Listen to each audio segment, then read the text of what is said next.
여러분, 세상을 살아가며 우리는 누구나 주인공이 되고 싶어 합니다. 하지만 현실은 가끔 우리를 조연으로 밀어내기도 하죠. 그렇다면 어떻게 해야 진정한 주도권을 쥐고 자신의 삶을 스스로 이끌어갈 수 있을까요? 지금부터 역사 속의 영웅 조조, 측천무후, 그리고 현대를 이끄는 혁신가 일론 머스크와 젠슨 황의 이야기를 통해 그 비밀을 밝혀보려 합니다. 이들은 단순히 성공한 리더가 아닙니다. 그들의 삶 속에는 남다른 통찰력과 사람들의 마음을 사로잡는 능력, 그리고 결핍을 극복하는 용기가 담겨 있습니다. 그 비결을 하나씩 풀어가며 우리 삶에 어떻게 적용할 수 있을지 함께 알아보겠습니다. 이번 이야기를 통해 여러분도 자신만의 주도권을 찾는 힌트를 얻을 수 있을 겁니다. 철학자 니체는 푸주간 앞을 맴도는 개의 모습을 통해 인간 욕망의 양면성을 통찰했다.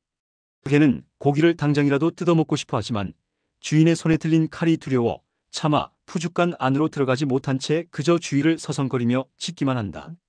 이 모습은 인간이 자주 빠지는 욕망과 두려움의 굴레를 상징한다. 하고 싶지만 두려운 마음, 원하면서도 망설이는 마음, 이는 많은 사람이 공감할 수 있는 내면의 딜레마다. 그러나 짖기만 하는 개와 용기를 내어 푸주간으로 뛰어들어 고기를 물어본 개 사이에는 큰 차이가 있다. 비록 도전한 개는 상처를 입을 수 있지만 고기를 먹은 만족감과 자신도 무언가를 성취할 수 있다는 자신감을 얻게 된다. 이런 경험은 앞으로의 행동에도 영향을 미친다. 원하는 것이 있다면 상처를 두려워하지 않고 언제든 망설임 없이 돌진할 용기를 갖게 되는 것이다. 삶에서 주도권을 쥐고 주인공으로 살아가는 것도 이와 비슷하다. 처음에는 주저하거나 자신이 과연 할 수 있을지 걱정이 앞설 수 있다. 하지만 전략을 세우고 하나씩 실천해보면 마치 고기의 맛을 알게 된 개처럼 점차 목표를 향해 나아가는 데서 오는 짜릿한 스릴을 느끼게 된다.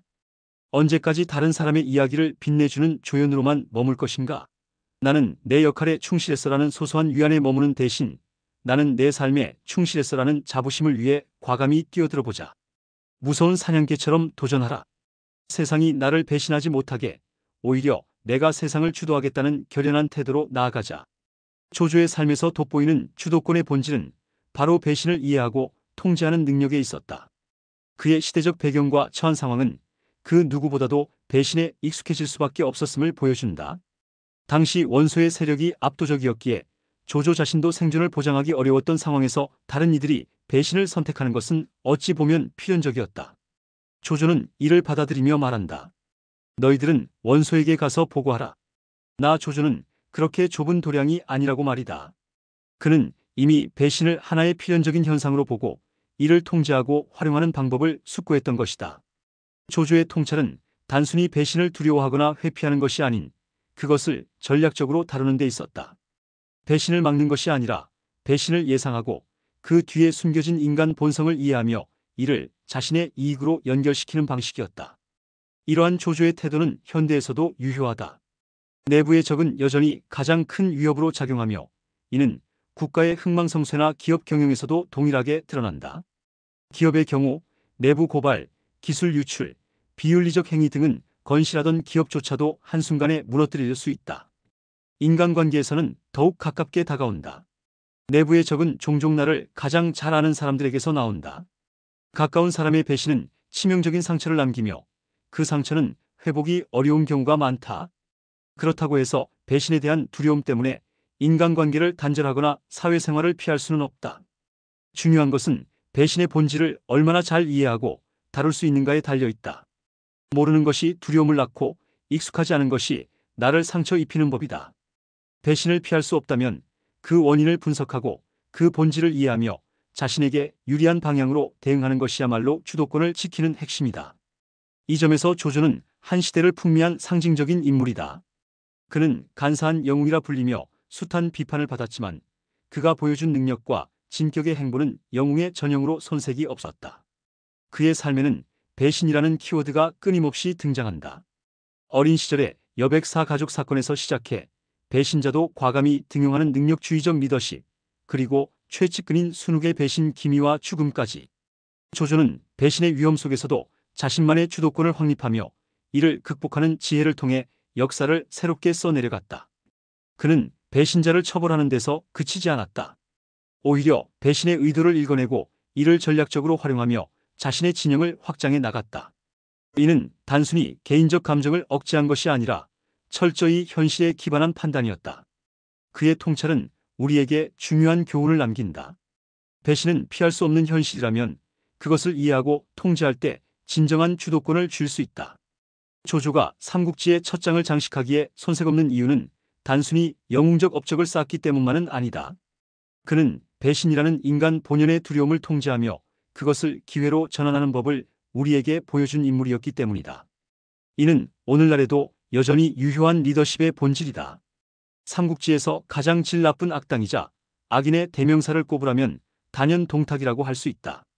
그는 처음에는 낮은 관직으로 시작하며 주변 사람들에게 인심을 얻기도 했지만 점차 지위가 높아지면서 군대를 마치 자신의 사병처럼 활용하며 끝내 정권을 장악하고 폭정을 펼쳤다. 시간이 흐르자 점점 그를 제거하려는 사람들이 늘어났고 조조 역시 그 중 한 명이었다. 하지만 암살에 실패한 조조는 도망길에 오를 수밖에 없었다. 어느 마을에서 만난 진궁이라는 자는 조조의 암살 시도 이야기에 감탄하여 고을을 관장하는 관직까지 버리고 함께 길을 떠났다. 잠시 의탁할 곳을 찾던 조조는 아버지의 의형제였던 여백사의 집으로 갔다. 여백사는 두 사람을 자기 집에 묵도록 허락하고 술을 대접하며 환대했는데 술이 떨어지자 더 사러 나가겠다고 했다. 이때 조조는 뜻밖의 상황과 마주했다. 여백사의 가족이 칼을 가는 소리와 함께 위험한 대화를 나누는 것처럼 들렸던 것이다. 이에 조조는 심한 불안을 느끼고 먼저 행동에 나서게 된다. 조조는 잠재적인 위협을 제거하기 위해 여백사의 가족을 공격했다. 그러나 이후 부엌에서 돼지가 묶여 있는 것을 보고 자신이 오해로 끔찍한 일을 저질렀음을 깨닫는다. 이에 조조는 진궁과 함께 급히 그 집을 떠났다. 하지만 술을 사러 갔다 돌아오는 여백사를 길에서 마주치고 만다. 여백사는 조조에게 갑작스러운 떠남의 이유를 물었지만 조조는 초조한 표정으로 얼버무리며 속마음을 드러내지 않았다. 여백사가 집으로 돌아가 사건을 발견하면 신고할 것이 분명했기에 조조는 고민 끝에 여백사를 해치고 말았다. 진궁은 이 모든 일을 지켜보며 크게 실망했고 조조를 나무랐다. 이에 조조는 자신의 행위를 정당화하며 말했다. 내가 천하를 저버릴지언정 천하가 나를 저버리게 하지는 않을 것이다. 다음 날 조조는 진궁이 떠났다는 사실을 담담히 받아들이며 다시 길을 떠났다. 전날의 사건을 떠올리며 조조는 자신의 행동과 선택의 무게를 느꼈을 것이다. 그는 어떤 결심을 했을까? 그리고 그 결심이 이후 그의 삶과 행보에 어떤 영향을 미쳤을까? 어떻게 보면 이 사건은 조조를 크게 각성하게 한 매우 중요한 일이었다. 그는 스스로 배신을 절절하게 체험하면서 사람이 어떤 상황에서 배신하고 무슨 행동까지 할 수 있는지를 철저하게 깨달았기 때문이다.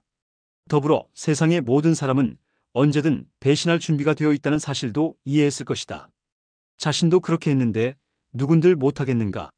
이러한 반성적 사고의 결과 조조는 오히려 배신에 더 관용적이고 매우 수용적인 자세를 보여주는 사람으로 변하게 됐다. 훗날의 사람들은 흔히 조조를 배포가 큰 사람이라고 해석하지만 어떤 면에서는 그 누구보다 배신을 잘 알기에 오히려 인간이 하는 배신을 있는 그대로의 모습으로 수용했다고 보는 편이 더 나을 것이다. 조조는 배신자를 단죄의 대상으로 삼기보다 인간적인 연민의 시선으로 바라보았다.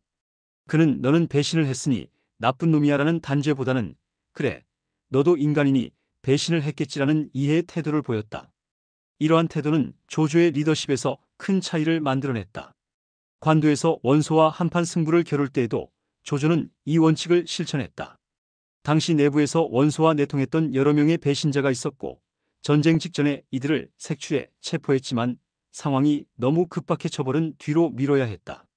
조조는 병사들의 수적 열세에도 불구하고 승리를 거두었고 이후 축하 잔치를 열었다. 그 자리에서 조조는 대형 화로를 준비하게 하고 얼마 전 체포된 배신자들을 모두 데려오라고 지시했다. 화로에서는 뜨거운 불길이 무섭게 타오르고 있었고 배신자들은 자신들의 죽음을 예감하며 고개를 숙였다. 조조는 그들이 적군과 내통했던 편지를 낭독하며 주변 참모들조차 화를 이기지 못해 배신자들을 화로에 던져야 한다고 주장했다. 하지만 조조는 읽던 편지를 화로에 던져버리며 크게 웃고 말했다. 원소의 세력이 워낙 막강한 탓에 나 역시 스스로를 보존하기 어려웠는데 다른 군사들이야 어떻겠는가? 너희들은 원소에게 가서 보고하라. 나 조조는 그렇게 좁은 도량이 아니라고 말이다. 조조는 자신을 죽음으로 몰아갈 수도 있었던 배신자들을 모두 풀어주었다. 이는 어쩌면 과거 여백사를 배신했던 자신에 대한 연민에서 비롯된 것일 수도 있다. 확실한 것은 조조가 누군가의 배신을 더 이상 반드시 단죄해야 할 악행으로만 보지는 않았다는 점이다. 이러한 태도는 조조가 영웅의 길을 걷는 데에도 큰 도움을 주었다. 그는 과거의 이력에 상관없이 인재를 받아들여 자신의 진영을 견고하게 만들었다. 조조의 인재 등용 원칙은 유죄시거, 즉 재주만 있다면 과거와 관계없이 누구든 받아들인다는 것이었다. 심지어 주군을 배신했던 사람마저도 묻지도 따지지도 않고 등용했다. 조조의 이러한 실용주의는 훌륭한 방식으로 여겨지지만 여기에는 전제가 필요하다. 바로 배신을 막을 수 있는 능력이다. 과거에 배신을 당해본 경험이 없거나 앞으로의 배신을 방지할 자신감이 없다면 이러한 방식으로 인재를 등용하기는 어렵다. 그러나 조조는 자신감이 있었다. 그는 자신이 이미 배신에 대해 누구보다 잘 이해하고 있었기에 이를 통제하고 활용할 수 있는 능력을 갖추고 있다고 믿었던 것이다. 어떤 의미에서 배신을 이해한다는 것은 사람을 이해하는 일이라고 할 수 있다. 그리고 사람을 이해하면 우리는 그들을 훨씬 더 능수능란하고 자유롭게 다룰 수 있다. 이것은 마치 예절이 일상에서 하는 역할과 같다. 예절은 매우 번거롭고 귀찮은 허례허식처럼 보일 수 있지만 사실은 사람을 편리하게 하는 기능을 가지고 있다. 공자의 논어에는 이런 내용이 있다. 공손할 뿐 예를 모르면 수고롭고 삼갈 뿐 예를 모르면 두렵게 된다. 공손하기는 하지만 그에 걸맞은 예절을 모르면 너무 과도하게 공손해져서 오히려 수고로움을 자초하는 꼴이고 자신을 내세우지 않지만 너무 심하게 낮추면 상대방에 대해 두려움을 느끼게 된다는 의미이다. 그러므로 예절의 기능은 자신을 불편하게 하는 것이 아니라 오히려 편안하게 하는 데 있다. 이와 같은 맥락에서 배신의 위상을 서술해보면 다음과 같다. 믿음만 알 뿐 배신을 모르면 늘 남에게 속게 되고 정직만 알 뿐 배신을 모르면 늘 남에게 당하게 된다. 조조가 비록 배신을 이해하고 수용하는 태도를 보이기는 했지만 그렇다고 내부의 분열에 가까운 배신을 무조건 용납하지는 않았다. 그의 최측근이자 20년을 함께 온 순욱의 최후가 이를 잘 보여준다. 순욱은 탁월한 전략가로서 조조의 숨은 꾀주머니라고 불릴 정도로 중요한 인물이었으며 조조는 그를 참모 이상으로 믿고 의지했다. 천하의 권력이 거의 조조에게 기울고 있을 때 또 다른 참모가 조조에게 스스로 왕이 되시어 황제가 내려주는 9가지의 특권을 누리시라고 조언했다. 이 특권은 하나하나가 모두 대단한 것들이었다. 황금 수레를 타고 골룡포를 입으며 황제를 만날 때에도 신발을 벗지 않을 수 있고 부모의 제사를 신처럼 모실 수 있으며 심지어 누군가를 죽여도 살인죄로 처벌받지 않을 수 있는 특권이었다. 하지만 순욱은 조조가 이런 특권을 누리는 것을 격렬히 반대했다. 조조는 순욱의 태도를 보고 깜짝 놀랐다. 왕이 되는 것을 반대한다는 것은 자신에게 있어 배신이나 다름없었기 때문이다. 결국 조조는 어느 날 순욱에게 도시락 하나를 보냈는데 그 안에는 아무것도 들어있지 않았다. 순욱은 조조의 뜻을 알아차리고 자결하라는 메시지를 받아들여 결국 독약을 마시고 목숨을 끊었다. 조조는 순욱을 너무도 잘 알고 있었기에 그의 뜻을 꺾을 수 없다는 사실을 알았고 제거라는 최후의 방법을 선택할 수밖에 없었다. 그리고 결국에는 왕이 되어 천하의 권력을 손에 쥘 수 있었다. 조조의 한평생은 배신과의 싸움이었다. 배신을 이해하고 수용하고 활용하며 도저히 용인할 수 없을 때는 제거함으로써 그는 최고의 권력을 얻었다. 배신은 결코 기분 좋은 단어가 아니다. 그러나 그것을 모르면 결코 주도권을 쥘 수 없다. 조조의 배신을 잘 알고 제어하는 능력은 그의 영웅적인 행보를 가능하게 했다. 이러한 능력을 갖춘다면 주도권 확보를 향한 위대한 첫걸음을 내디딜 수 있을 것이다. 결핍은 부실함이 아니라 채워질 수 있는 가능성이다. 칙천무후의 주도권은 결핍을 깨닫고 보완하는 능력에 있다. 그녀는 이렇게 말했다. 저에게 채찍과 쇠망치와 칼을 주신다면 말을 길들여 보겠습니다. 이 말은 그녀의 결단력과 도전 정신을 잘 보여준다. 내가 할 수 있다고 생각하는 일을 하기는 쉽다. 이런 상황에서는 누구나 망설임 없이 행동에 나설 수 있다. 문제는 저건 내가 하기 힘들 텐데라거나 그건 내가 할 수 없는 일이야 라고 판단하는 순간이다. 이런 상황에서 무엇을 선택하고 행동하는지가 바로 인생의 주도권을 좌우하는 결정적인 순간이 된다. 결국 주도권이란 내가 할 수 없는 것의 영역에서 내가 할 수 있는 것을 조금씩 더 확보해 나가는 치열한 전투라 할 수 있다. 이 과정에는 사람과의 관계도 포함된다.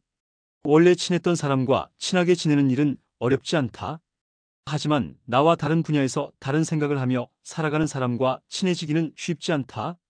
그럼에도 불구하고 이런 사람들까지 내 편으로 끌어들일 수 있을 때 그들의 능력을 통해 나의 능력이 확장되면서 주도권은 더욱 강화된다.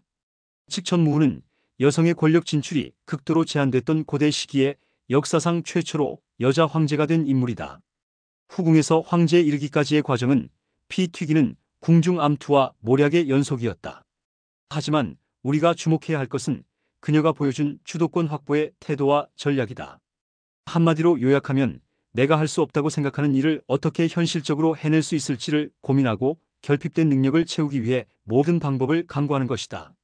칙천무후는 자신의 약점과 한계를 직시하면서도 그것을 단순히 부족함으로 받아들이지 않았다. 오히려 결핍을 채워나가며 주도권을 확보하는 과정을 통해 자신의 위치를 끊임없이 확장했다. 그녀의 이러한 태도는 오늘날에도 큰 교훈을 준다. 주도권은 타고나는 것이 아니라 결핍을 깨닫고 그것을 보완하려는 의지와 노력에서 나온다. 이를 통해 우리는 더 큰 가능성과 영향력을 얻을 수 있다. 어린 시절 칙천무후의 이름은 무조였다. 당나라에서 태어난 그녀는 아버지가 죽은 뒤 어머니와 함께 궁핍한 생활을 하며 힘겹게 살아야 했다. 하지만 그녀는 뛰어난 미모를 가지고 있었고 12살에 입궁하여 당태종의 후궁이 되었다. 그러나 그녀의 궁중 생활은 순탄하지 않았다.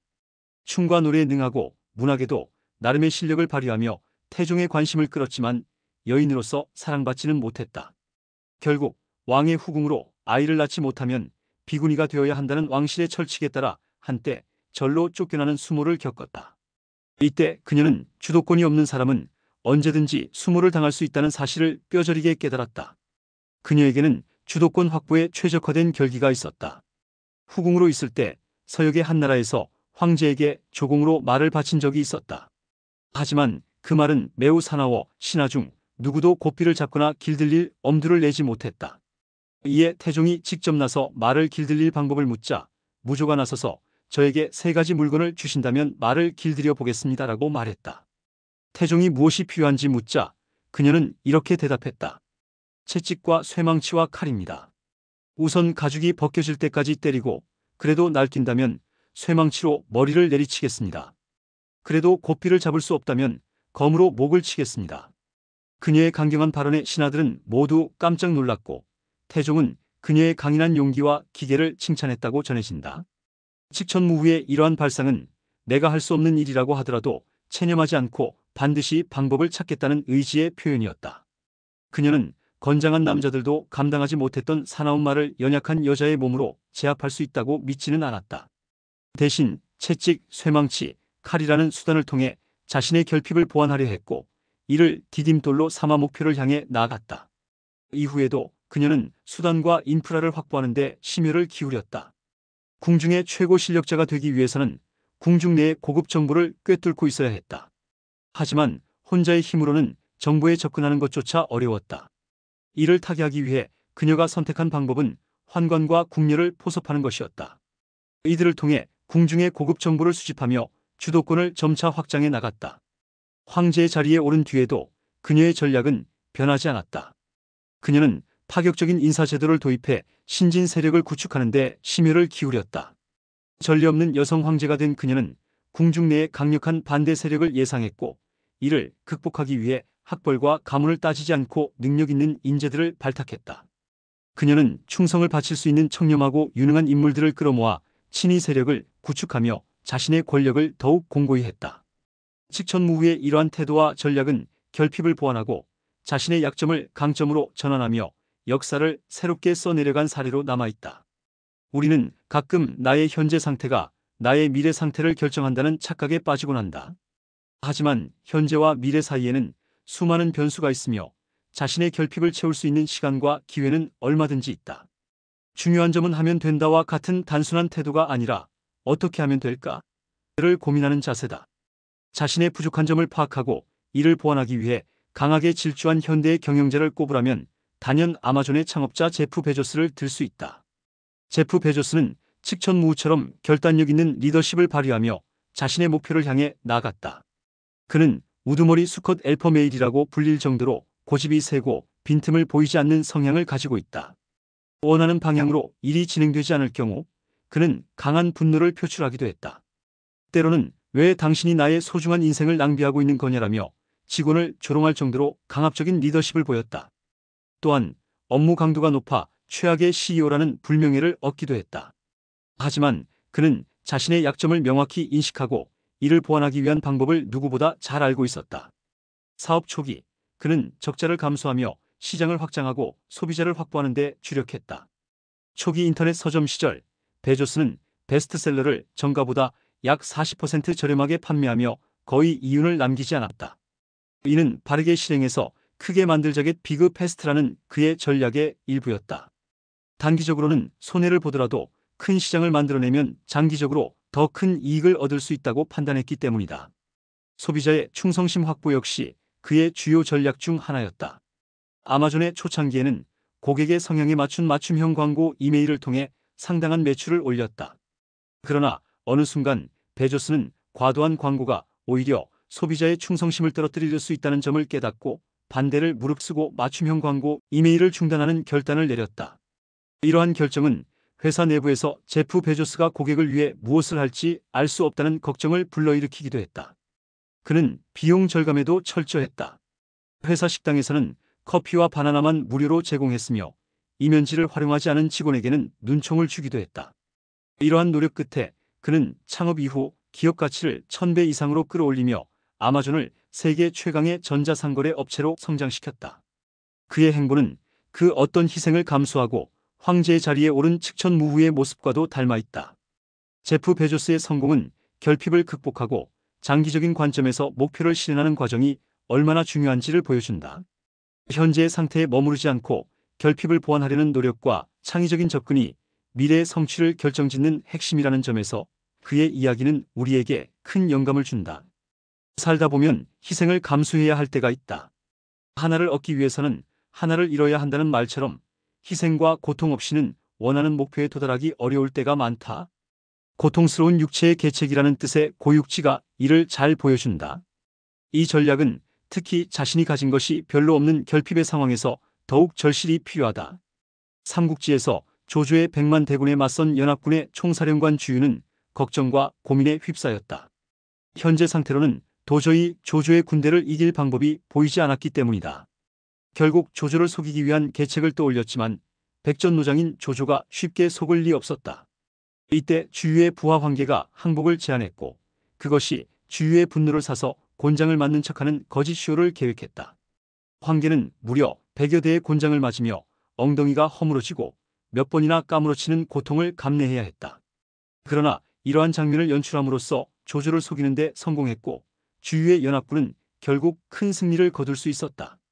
우리 역시 자신에게 부족한 점이 있고 과연 내가 할 수 있을까? 라는 의심이 들 때 황계의 고통을 떠올려야 한다.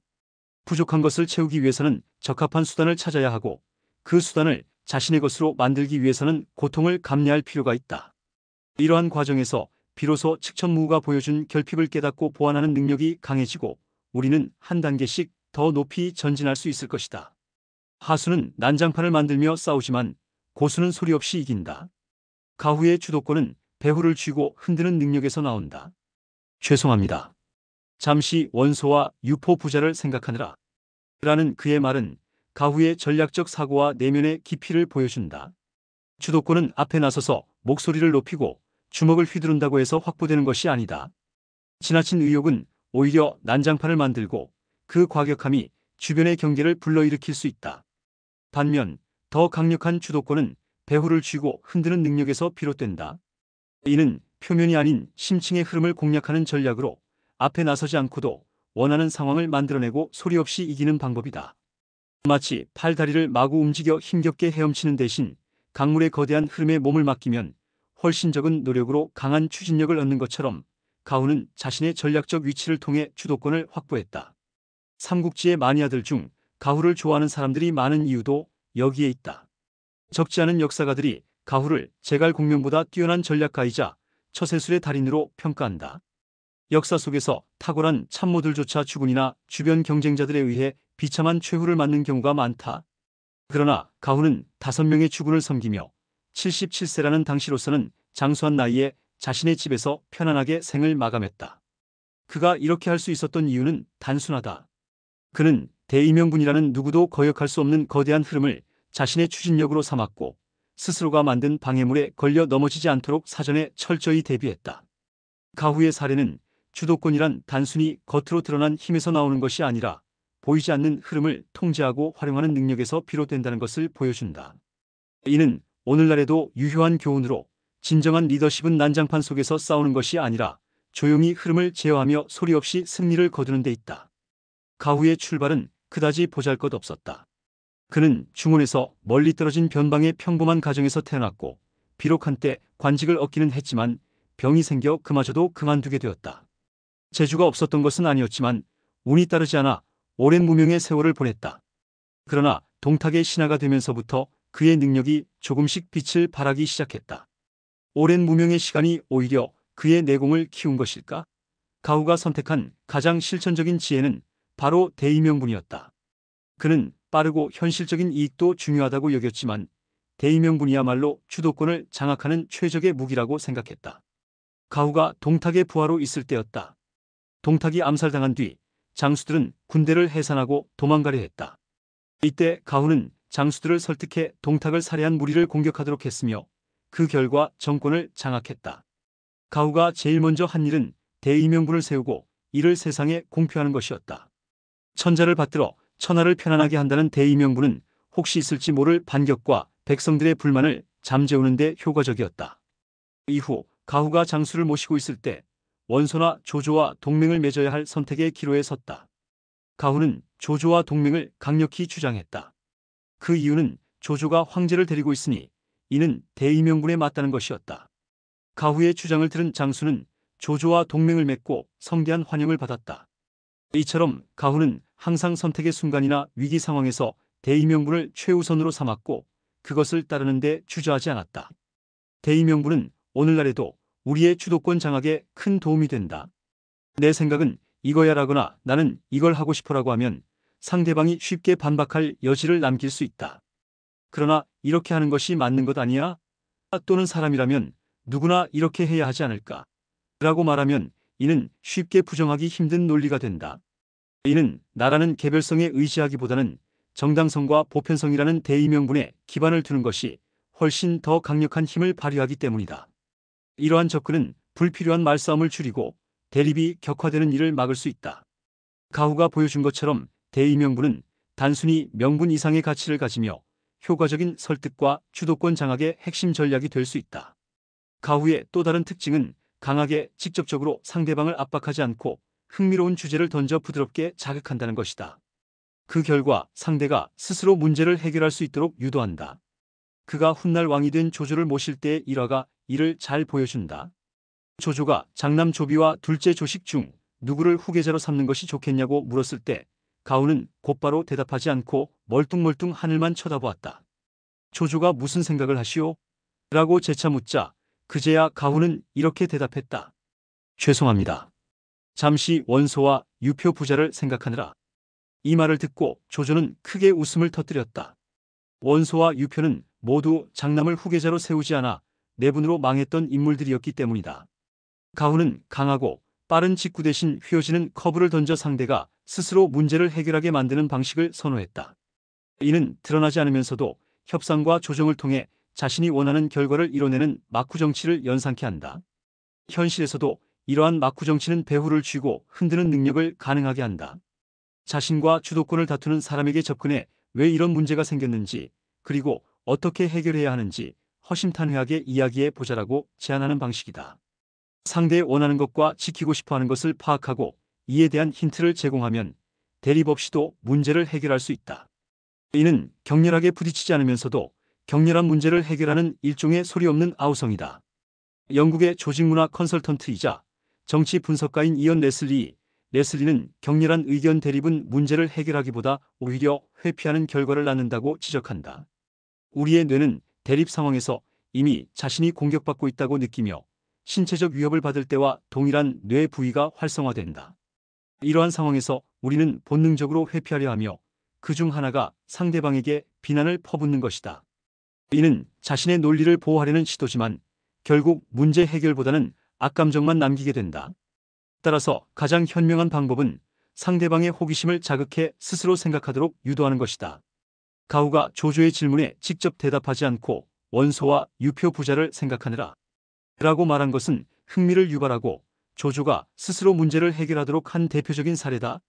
상대방과 격렬하게 싸워서 이기는 것도 한 가지 방법이지만 난장판을 만드는 동안 더 많은 자원을 소모하고 피해가 커지며 상처가 오래간다. 반면 탄탄한 대의명분에 기댄 상태에서 대립하지 않고 문제를 해결하는 배후를 쥐고 흔드는 능력을 갖춘다면 훨씬 더 현명하게 승리를 거둘 수 있다. 일론 머스크의 주도권은 꺼지지 않는 가능성이다. 많은 사람의 마음은 대단한 힘을 발휘하고 많은 사람의 말은 쇠도 녹일 만큼 대단하다.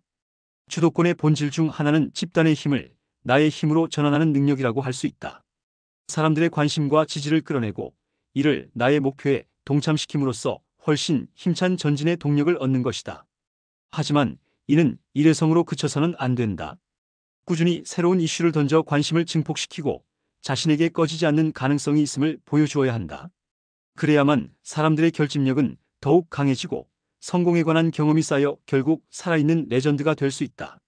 이러한 방면에서 가장 탁월한 면모를 보여주는 현대 경영자를 꼽으라면 단연 일론 머스크 이에로엔 머스크다. 세계 최고의 부자 중 한 명인 그는 때로는 엉뚱하고 때로는 충격적인 구설수를 낳기도 하지만 그가 글로벌 기업의 각 축전에서 매우 큰 축을 담당하고 있다는 사실을 부인하기는 어렵다. 주도권의 관점에서 우리가 주목해야 할 부분은 바로 원대한 꿈을 통해 사람들의 관심과 호기심을 유발하는 그의 재능이다. 이를 통해 그는 투자금을 끌어오고 훌륭한 인재를 곁에 두며 목표를 실현시킨다. 어떻게 보면 그 출발은 관심을 끄는 재주일 수 있다. 그러나 사람들의 관심과 호기심이라는 집단의 힘은 대단한 영향력을 발휘하며 때로 성공과 실패를 좌우하기도 한다. 이런 점에서 끊임없이 이슈와 화제를 몰고 다니는 일론 머스크는 분명 배울 점이 많은 경영자다. 그는 한계를 넘어서는 비전을 제시하며 사람들에게 꺼지지 않는 가능성을 보여주는 동시에 집단의 에너지를 자신의 목표로 전환시키는 데 탁월한 능력을 가지고 있다. 그의 행보는 단순한 기업가의 성공 사례를 넘어 주도권의 본질을 탐구하는 데 중요한 교훈을 제공한다. 춘추시대 말기 주나라 경왕은 거대한 종을 만들고자 했다. 하지만 큰 종을 만드는 일은 결코 쉬운 일이 아니었다. 많은 재물이 필요할 뿐만 아니라 고된 노동에 시달리는 백성들의 불평불만도 커질 수밖에 없었다. 이에 신하 중 한 명이었던 추구는 강력히 반대했다. 그럼에도 불구하고 결국 경왕은 종을 만들었고 아첨을 좋아하는 신하들은 종소리가 조화롭고 듣기 좋다며 경왕에게 아부했다. 그러자 경왕은 반대했던 추구에게도 의견을 물었다. 그러나 추구는 알 수 없습니다라고 답했다. 왕이 그 이유를 묻자 추구는 주저없이 이렇게 말했다. 왕께서 악기를 만드시어 백성들이 모두 이를 좋아한다면 그것을 조화롭다라고 말할 수 있습니다. 하지만 지금 왕께서는 백성을 혹사하고 물자를 낭비하시니 왕을 원망하지 않는 백성이 없습니다. 그래서 저는 종의 소리가 조화로운지 알 수 없습니다. 게다가 백성들이 좋아하는 일은 성공하지 않는 것이 거의 없고 백성들이 싫어하는 일은 실패하지 않는 것이 거의 없습니다. 그래서 속담에도 많은 사람의 마음은 대단한 힘을 발휘하고 많은 사람의 말은 쇠도 녹일 만큼 대단하다라는 말이 있지 않습니까? 이 말을 들은 경왕은 기분이 상했을지도 모르지만 추구의 말을 부정할 수는 없었을 것이다. 추구의 말에서 유래한 고사성어가 바로 중심성성이다. 많은 사람의 마음이 성을 만든다라는 의미로 집단의 마음이 성공과 실패를 좌우한다는 교훈을 담고 있다. 이는 주도권의 확보와 유지에서도 매우 중요한 교훈이다. 결국 얼마나 사람들의 마음을 내 편으로 끌어들이고 관심을 갖게 하느냐가 주도권의 질과 양을 결정하기 때문이다. 하지만 이러한 집단의 힘을 내 것으로 만들기 위해서는 상식을 뛰어넘는 신묘한 방법과 원대한 꿈의 제시가 반드시 필요하다. 남북 조시대 송나라에는 종각이라는 장군이 있었다. 그가 지금의 베트남 지역인 이뭅을 공략할 당시 이뭅의 왕은 코끼리를 앞세워 공격해왔다. 이에 송나라 군대는 연전연패하며 맥을 못 추었다. 그러나 종각은 한 가지 꾀를 냈다. 병사들을 사자로 변장시켜 코끼리 앞에서 춤을 추게 한 것이다. 놀란 코끼리들은 모두 도망쳤고 병사들은 종각의 신묘한 방법에 감탄하며 충성을 바쳤다. 종각은 어렸을 때부터 탁월한 무예와 함께 원대한 꿈을 발표해 주변 사람들을 놀라게 했다. 그는 14살 때 10명의 떼강도를 물리친 적이 있었고 이를 본 숙부는 그를 대견하게 여겼다. 한 번은 숙부가 종각에게 너는 장차 커서 무엇이 되고 싶으냐? 라고 묻자 종각은 이렇게 대답했다. 거센 바람을 타고 만리의 물결을 헤쳐나가고 싶습니다. 종각의 대답은 단순히 장군이 되고 싶다거나 고위관직에 오르고 싶다라는 식의 소망을 넘어선 것이었다. 그의 만리의 물결을 헤쳐나가고 싶다라는 표현은 그의 원대한 의지와 상상력을 담고 있어 듣는 이들에게 깊은 인상을 남겼다. 오늘날로 치면 이는 훌륭한 카피라이터의 능력을 보여준 셈이다. 이러한 상상력과 원대한 꿈은 종각이 집단의 마음을 사로잡고 주도권을 확고히 하는데 큰 밑거름이 되었다. 일론 머스크는 판을 뒤집는 색다른 꿈을 발표해 사람들을 놀라게 하고 그 결과 마음을 결집해 자신의 힘으로 전환하는 데 탁월한 능력을 발휘한다. 그의 사업들은 모두 기존의 틀을 넘어서는 혁신으로 가득 차 있다. 전기차 회사인 테슬라는 석유로부터의 해방을 목표로 하며 더보링 컴퍼니는 지하 터널을 통해 초고속 수송 시스템을 개발하고자 한다. 뉴럴링크는 인간의 뇌와 컴퓨터를 연결하는 신기원을 열려고 한다. 머스크의 사업들은 단순히 좋은 제품이나 최상의 서비스를 제공하는 것을 넘어선다. 그는 땅속을 헤집고 우주를 탐사하며 인간의 뇌 속으로 들어가는 새로운 차원을 제시하고 있다. 특히 그는 일반적인 상식과 정보를 뒤틀어 사람들의 관심을 끄는 능력도 발휘한다. 스페이스X의 창립 목표는 우주의 본질을 이해하기 위해서라는 독특한 선언으로 사람들의 호기심을 자극했다. 경영의 세계에서 비전, 가치, 행복과 같은 표현은 자주 사용되지만 본질에 대한 이해는 낯설면서도 강렬한 인상을 남긴다. 더보링 컴퍼니의 이름 또한 마찬가지다. 보링보링은 지루하다라는 뜻을 가지고 있지만 이는 지하 터널을 뚫는 사업의 특성과 위트를 담고 있어 사람들의 관심을 끌었다. 머스크의 독특함은 그의 개인적인 삶에서도 드러난다. 그는 자신의 아들에게 XEA-10이라는 기괴한 이름을 지어줬으며 이를 X-애쉬 아크엔젤 12라고 설명했다. 이 이름은 의미를 떠나서 언론의 주목을 받으며 전 세계의 관심을 끌었다. 이러한 독특한 행보는 머스크를 창의적이고 용기 있는 사람으로 기억하게 만든다. 그러나 그의 행동은 단순히 말초적인 관심을 끌기 위한 것이 아니라 인류의 미래에 대한 진정성을 느끼게 한다. 머스크는 인터뷰에서 이렇게 말했다. 저는 부자로 죽을 것 같지 않습니다. 화성기지 건설에 제 재산 대부분이 소모되더라도 놀랍지 않을 것입니다. 미래가 더 나아지길 바랍니다. 저는 인생을 발전시키는 새롭고 흥미로운 일을 하고 싶습니다. 그는 페이팔 매각으로 얻은 1억 8천만 달러를 스페이스X에 1억 달러, 테슬라에 7천만 달러, 솔라시티에 1천만 달러를 투자했다고 밝혔다. 집세를 내기 위해 돈을 빌려야 했습니다. 라며 자신의 헌신을 보여주었다. 또한 그는 내 생애 동안 인류가 화성에 착륙하지 않는다면 매우 실망할 것입니다. 라고 말했다. 머스크는 자신이 때로 사람들에게 불편함을 줄 수 있음을 인정하며 제가 전기차를 재창조했고 지금은 사람들을 로켓에 태워 화성으로 보내려 하고 있습니다. 그런 제가 차분하고 정상적인 친구일 거라고 생각하셨나요? 라며 유머러스하게 자신의 독특함을 드러냈다. 그의 말이 진심인지 아닌지는 중요하지 않다. 더 중요한 것은 그가 수많은 사람의 감탄을 자아내고 관심을 끌어낸다는 점이다. 물론 단순한 관심만으로 성장하거나 강한 주도권을 쥘 수는 없다. 그러나 사람들의 관심조차 얻지 못한 채 중심에 섰던 사람도 드물다. 머스크처럼 꺼지지 않는 가능성을 끊임없이 보여준다면 사람들의 관심은 자연스럽게 모이고 이는 자기 발전과 주도권 확보의 중요한 계기가 될 것이다. 뒤에 서야 앞설 수 있고 잊을 수 있어야 존재할 수 있다. 젠슨 황의 주도권은 위대함을 관리하는 것이다. 하늘과 땅이 영원하고 변치 않는 것은 그것이 스스로 살려고 애쓰지 않기 때문이다. 라는 말처럼 주도권은 타인을 피폐하게 만들며 권한을 독점하는 것이 아니다. 오히려 주도권은 사람들이 자발적으로 떠받들고 위임하는 결과로 얻어지는 것이다. 이는 자신을 앞세우는 것이 아니라 오히려 자신을 비워내고 함께하는 사람들을 챙기며 지원하고 도움을 줄 때 가능한 일이다. 이를 가장 쉽게 이해할 수 있는 행동은 식당에서의 서빙이다. 식당의 직원은 자신이 먹고 싶은 음식을 주문하지 않는다. 대신 손님이 원하는 음식을 주문받고 자신의 불편함이 아니라 손님의 불편함을 해결하기 위해 존재한다. 서빙은 자신의 욕구를 비우고 타인을 지향하는 행위에 비유할 수 있다. 인공지능 시대에 가장 주목받는 경영자 중 한 명은 AI 반도체 설계 회사 엔비디아의 창립자인 젠슨 황젠선 횡이다. 애플, 구글과 함께 시가총액 최상위를 기록한 그는 말 그대로 비움과 서빙의 황제라고 해도 과언이 아니다. 그의 이러한 능력은 학창 시절부터 나타났으며 창업 이후 점차 독특한 리더십으로 정착되었다. 하지만 비움과 서빙이라는 테마를 단순히 사람들에게 잘해주어 나를 위해 일하게 하자라는 차원에서 이해해서는 안 된다. 이는 한 인간이 가질 수 있는 극대화된 충성심을 확보하고 이를 통해 위대함을 관리하는 일이라고 할 수 있다. 젠슨 황은 자신을 비우고 팀원들의 역량을 극대화시키며 조직 전체의 성과를 향상시키는 데 초점을 맞췄다. 이러한 리더십은 단순히 개인의 성공을 넘어 조직 전체를 위대함으로 이끄는 중요한 요인이 된다. 중국 당나라 시절 바둑의 고수였던 왕적신은 10가지의 비결이라는 의미의 위기십 결서를 남겼다. 여기서 위기는 한자어로 바둑을 의미한다.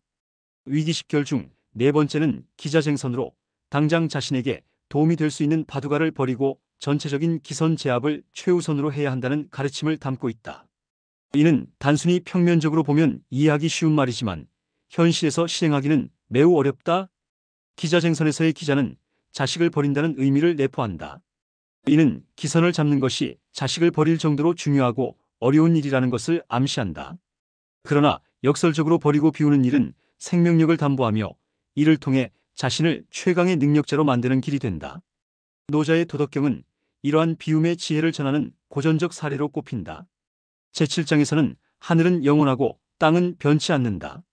하늘과 땅이 영원하고 변치 않는 것은 그것이 스스로 살려고 애쓰지 않기 때문이다. 그러므로 영원히 살 수 있다고 말한다. 또한 성인은 그 자신을 뒤에 두기 때문에 앞에 서게 되고 자신을 잊기 때문에 존재한다. 그에게 사사롭고 간사한 마음이 없기에 능히 그 이익을 얻을 수 있다고 한다.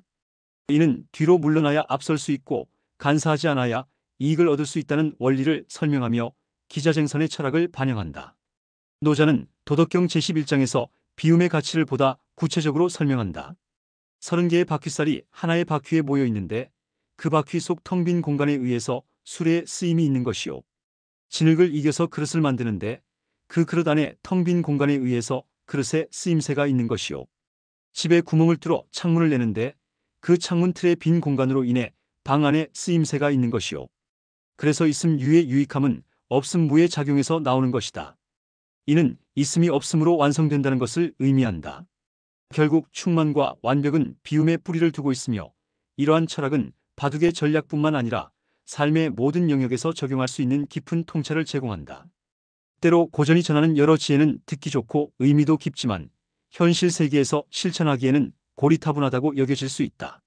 그러나 인공지능 시대에 시가총액 4천조 원을 넘나드는 세계 최고의 경영자가 이러한 지혜를 실천하고 있다는 점은 고전이 가진 강력한 힘을 다시금 반증한다.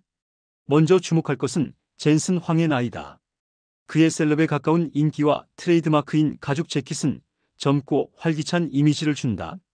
그러나 실제로 그는 2024년 현재 61세다. 그가 일하는 분야는 최첨단 인공지능과 4차 산업혁명의 최전선인 테크 산업이다. 이러한 상황에서 61세라면 할아버지 CEO라고 불러도 과언이 아니다. 더구나 창업 30년 전부터 지금까지 CEO 자리를 지키며 세계 기술의 흐름을 선도하고 있다. 이는 영원히 변하지 않으면서 살아가는 하늘과 땅이라는 천장지구의 지혜를 연상케 한다. 젠슨 황의 성공 비결은 다양한 측면에서 찾아볼 수 있지만 자신을 비우고 직원들에게 초점을 맞추는 리더십이 특히 주요했다. 그는 이를 가장 중요한 일이라고 강조하며 한 인터뷰에서 다음과 같이 말했다. 나는 항상 시간이 충분하다고 말한다. 실제로 시간은 충분하며 현명하게 시간의 우선순위를 정함으로써 나에게 가장 중요한 일, 즉 직원의 성장과 발전을 돕는 일에 집중할 수 있다. 그는 또한 나는 매일 똑같은 방식으로 아침을 보낸다. 가장 우선순위가 높은 업무를 먼저 처리하는 것으로 하루를 시작한다. 출근하기도 전에 이미 하루가 성공적이라고 생각한다. 가장 중요한 업무를 이미 끝냈기 때문에 다른 사람들을 돕는데 하루를 보낼 수 있다라고 밝혔다. 누군가를 돕는 일이 왜 그렇게 중요한 일일까? 하루 종일 남을 돕기만 한다면 자신을 돕는 일은 언제 할 것인가? 젠슨 황의 대답은 명확하다. 자신을 비우고 다른 사람들의 성장을 돕는 과정에서 그는 조직 전체의 성공을 만들어내며 자신의 성장을 동시에 이뤄내고 있다. 이는 단순히 개인의 목표를 이루는 것을 넘어 모두가 함께 발전할 수 있는 환경을 조성하는 데 초점을 맞춘 리더십의 진정한 본질을 보여준다. 철두철미한 젠슨 황의 서빙 정신은 어린 시절부터 발현되었다. 심지어 인종차별을 받던 학창시절에도 자신을 괴롭히는 친구를 도운 적이 있다. 그가 생활했던 기숙사의 룸메이트는 감옥에 다녀온 적이 있는 학생이었다. 늘 칼을 지니고 있었기에 공포의 대상이었고 젠슨 황 역시 최악의 괴롭힘을 당했다. 그는 3년 동안 화장실 청소를 도맡아 해야 했다. 하지만 상황을 반전시킨 것은 젠슨 황이 그 친구를 돕기 시작하면서였다. 수학 과목에서 실력이 있었던 그는 자신을 괴롭히던 친구에게 수학을 가르쳐 주기 시작했고 이로써 둘의 관계는 극적으로 변화했다. 이전에는 치질한 왕따 피해자와 폭력적인 가해자로만 보였던 관계가 수학을 알려주는 친구이자 선생님과 수학을 배우는 학생으로 바뀌었다. 관계의 역학이 이처럼 드라마틱하게 변화한 사례는 드물다. 엔비디아의 기업 문화 역시 젠슨 황의 서빙 마인드를 철저히 구현하고 있다. 일반적으로 CEO가 직원들을 호출해 회의를 여는 것이 관례다. 하지만 엔비디아에서는 정반대다. 직원들이 언제든 CEO를 호출해 회의에 참석시키며 젠슨 황은 이곳저곳에서 불려다니며 바쁜 하루를 보낸다. 그의 하루는 직원들을 돕는 일로 점철되어 있다. 그는 회사 곳곳을 오가며 직원들에게 말을 건네고 농담도 하며 그들이 겪고 있는 어려움에 대해 친구처럼 대화한다. 젠슨 황은 이러한 방식을 위대함을 관리하는 일이라고 표현했다. 그는 이렇게 말했다. 더 나은 성과를 위해 직원들을 관리할 수는 있지만 위대함을 관리할 수는 없다. 위대함으로 가는 길은 스스로 알아내야 하기 때문에 직원들을 마음으로 이끌어야 한다. 실리콘밸리의 한 벤처펀드 관계자는 엔비디아 본사를 방문한 뒤 자신의 홈페이지에 왜 젠슨 황이 세계 최고의 CEO인가? 라는 글을 쓴 적이 있다. 그는 회사 직원들을 챙기는 것은 그의 최우선 순위 중 하나이며 팀은 고품질 작업은 물론이고 회사와 제품에 대한 높은 충성도로 보답하고 있었다라고 평가했다. 결국 젠슨 황이 직원들을 돕는 것은 단순한 서빙에 그치지 않았다. 그는 직원들로부터 극도의 충성심을 끌어내며 이를 기반으로 주도권을 확고히 했다. 그는 직원들을 위대하게 만들어 엔비디아를 위대하게 만들었고 이는 곧 그의 리더십의 성과로 이어졌다. 단순히 남을 돕는 것으로 보였던 서빙의 결과는 결국 자신에게도 고스란히 돌아왔다. 이러한 방식은 조직 생활이나 가정에서도 충분히 통용될 수 있다. 다른 사람의 문제를 해결하고 불편함을 해소하며 그들의 성장을 돕는다면 어떨까? 만약 당신에게 이런 배우자나 상사 혹은 부하가 있다면 아마도 최선의 보답을 하고 싶을 것이다. 말하지 않아도 그들을 향한 충성심은 자연스럽게 생겨날 것이다. 그들을 충성스럽게 만들고 이를 기반으로 키워진 그들의 위대함이 나에게로 향하게 하는 것. 이것이 바로 젠슨 황의 노림수였다. 바쁘게 직원들을 돕는 것처럼 보였지만 그의 실은 처음부터 끝까지 젠슨 황이 누리고 있었던 것이다. 이제 그가 했던 것처럼 위대함을 관리하는 능력을 갖춰보자. 더 깊은 차원에서 더 광범위한 영향력을 가진 주도권이 당신의 손에 들어올 것이다. 이번 영상에서 살펴본 조조, 측천무후, 일론 머스크, 그리고 젠슨 황의 이야기는 단순히 역사의 위대한 리더들의 성공담이 아닙니다. 그들의 삶 속에는 주도권을 쥐는 데 필요한 핵심적인 원칙이 숨어 있습니다. 이들은 자신의 결핍을 직시하고 이를 보완하며 사람들의 마음을 끌어모아 집단의 힘을 자신의 것으로 만들 줄 알았습니다. 주도권은 단순히 강력한 리더십이나 완벽한 능력에서 오는 것이 아니라 결핍을 인정하고 극복하려는 용기에서 시작된다는 사실을 이들의 이야기를 통해 배울 수 있습니다. 특히 조조와 젠슨 황의 사례는 배신이나 난관을 단순히 두려워하지 않고 전략적으로 활용하는 법을 보여줍니다.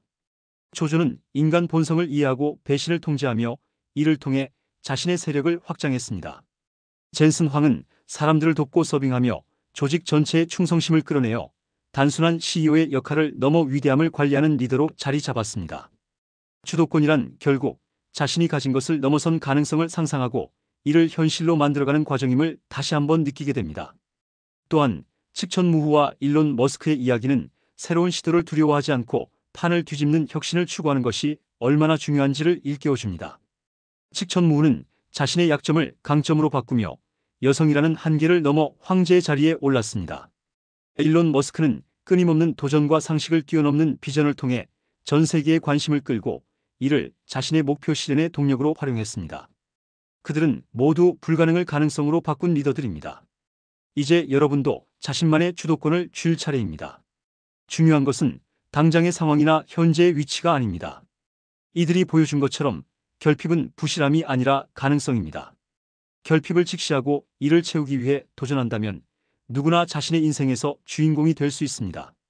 이 영상이 여러분이 자신의 삶에서 주도권을 찾고 꿈을 실현하는 데 작은 계기가 되길 바랍니다. 오늘 함께 살펴본 조조, 즉 전무후, 일론 머스크, 젠슨 황의 이야기는 단순히 성공 신화를 넘어서 우리에게도 적용 가능한 강력한 통찰을 전해줍니다. 결핍을 극복하고 사람들의 마음을 얻으며 주도권을 쥐는 방법은 그리 멀리 있지 않습니다. 이들의 비밀은 결국 우리 안에도 잠재되어 있는 가능성을 믿는 데서 출발합니다. 지금까지 여러분과 함께한 시간 어떠셨나요? 이 이야기가 여러분에게 영감을 주고 스스로의 삶을 변화시키는 계기가 되길 바랍니다. 오늘부터는 여러분이 세상의 판을 이끌어가는 주인공이 될 차례입니다. 끝까지 함께해 주셔서 감사합니다. 구독과 좋아요는 앞으로도 여러분과 함께 멋진 이야기를 이어가는 데 큰 힘이 됩니다.